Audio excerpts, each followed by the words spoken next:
1928 contaba ya con 912 agencias y 1.252 surtidores. Las ventas de naftas habían pasado de 679.000 litros en 1922 a 100 millones de litros en 1928 y las de querosén de 427.000 litros a 25 millones y medio de litros en el mismo periodo. Bueno, ya para fines de la década del 20, todo el trabajo que hacen, por un lado YPF y por otro lado estas grandes empresas que eran las que tenían la mejor tecnología, por otro lado, ¿no? Las grandes petroleras internacionales, entran a Comodoro, entran a Neuquén, aparece también una explotación en Salta, dominada por la Standard Oil. En abril de 1928, Irigoyen fue elegido presidente por segunda vez. Un año más tarde, llegarían malas noticias del exterior. Una brutal caída en la bolsa de Nueva York haría tambalear a la economía mundial.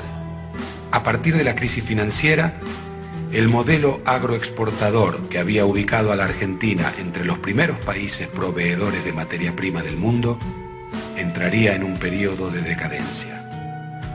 Como si fuera poco, la situación política del presidente se agravaba. Con casi 80 años, el caudillo radical ya no era el mismo, y la situación de la Argentina y el mundo eran muy diferentes a los de los años de su primera presidencia. Mientras tanto, la relación entre Irigoyen y Mosconi no era buena. Mosconi era un ícono del nacionalismo petrolero, pero era también un funcionario identificado con Alvear. Reconocía a Irigoyen como un defensor del petróleo estatal, pero tenía una visión negativa sobre su gestión petrolera. Pese a presentar su renuncia reiteradas veces, Mosconi siguió al frente de la empresa estatal entre 1928 y 1930. En 1928 y 1929, Enrique Mosconi se dedicó a viajar por el continente con el objetivo de impulsar una política petrolera latinoamericana.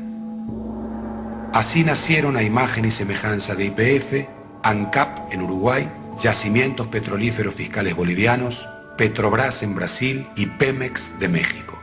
Su prolífica trayectoria y una conducta ejemplar le otorgaron un prestigio internacional no siempre valorado fronteras adentro. En septiembre de 1930, el gobierno de Irigoyen finalmente cae. Un golpe de Estado, liderado por el general José Félix Uriburu, rompe por primera vez la legalidad democrática e inaugura una triste etapa de nuestra historia signada por las intervenciones militares. El irigoyenismo denunció las relaciones entre los golpistas y los intereses petroleros, especialmente la norteamericana Standard Oil.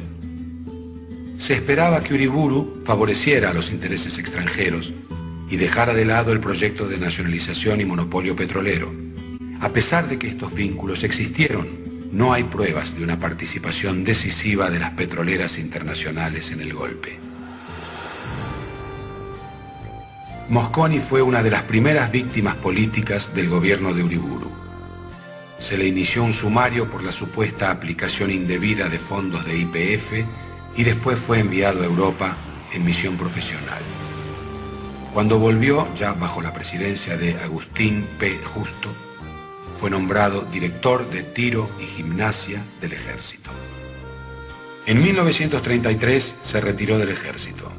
Poco después publicó su libro El petróleo argentino y la ruptura de los trusts petrolíferos inglés y norteamericano el 1 de agosto de 1929, donde por última vez levantaba las banderas antitrust. Murió en Buenos Aires el 4 de junio de 1940. Tenía solo 9 pesos en su cuenta bancaria. Se hicieron estudios geológicos, pero no tuvieron éxito. La pelea importante por el petróleo argentino se dio en Salta, contra la Standard Oil, la petrolera más grande del mundo.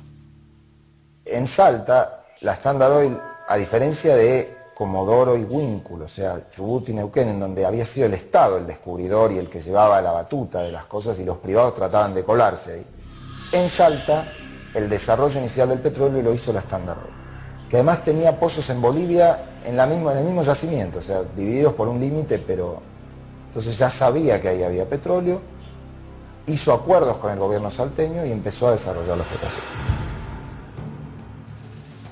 Durante el gobierno de Uriburu, el interventor de Salta había firmado un contrato de explotación a favor de la Standard Oil.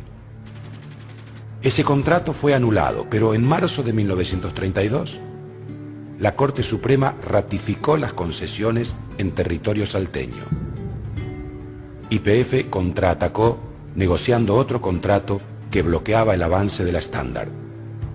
Este nunca entró en vigencia debido a que el Parlamento salteño impuso condiciones inaceptables para YPF.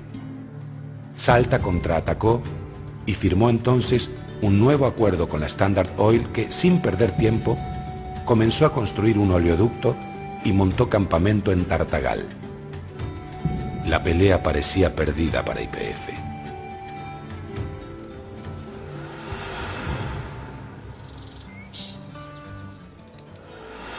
Luego de 10 años de disputa, la Standard Oil firmó un convenio para abandonar el país el último día de 1936.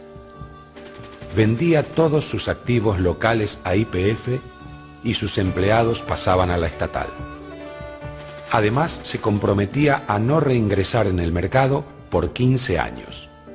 El acuerdo incluía una cláusula que afirmaba que debía ser ratificado antes del mes por el presidente y el Congreso. Cuando esto finalmente se hizo, el 21 de enero de 1937, ya era tarde.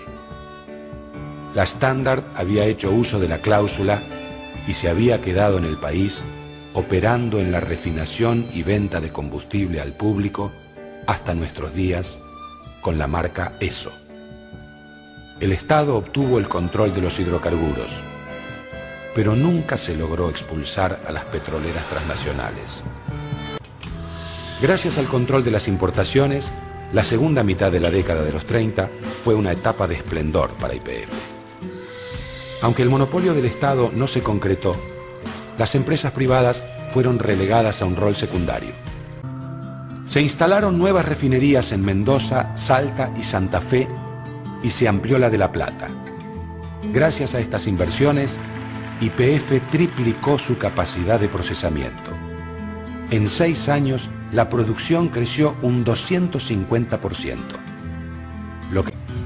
YPF se asoció con el Automóvil Club Argentino para llevar adelante ese proyecto. A fines de la década, YPF tenía estaciones de servicio y surtidores en todo el país. Luego de 17 años de proscripción, un candidato del peronismo fue electo presidente, Héctor Cámpora, quien renunció a menos de 2 meses de haber asumido y llamó nuevamente a elecciones. Finalmente, Juan Domingo Perón regresó al poder, esta vez acompañado por su esposa, María Estela Martínez de Perón, más conocida como Isabel. La situación económica del país era crítica. La inflación superaba el 60%. El nuevo gobierno puso en marcha un programa económico de estabilización que incluyó el congelamiento de precios y salarios. Paralelamente, los precios de las exportaciones argentinas subieron.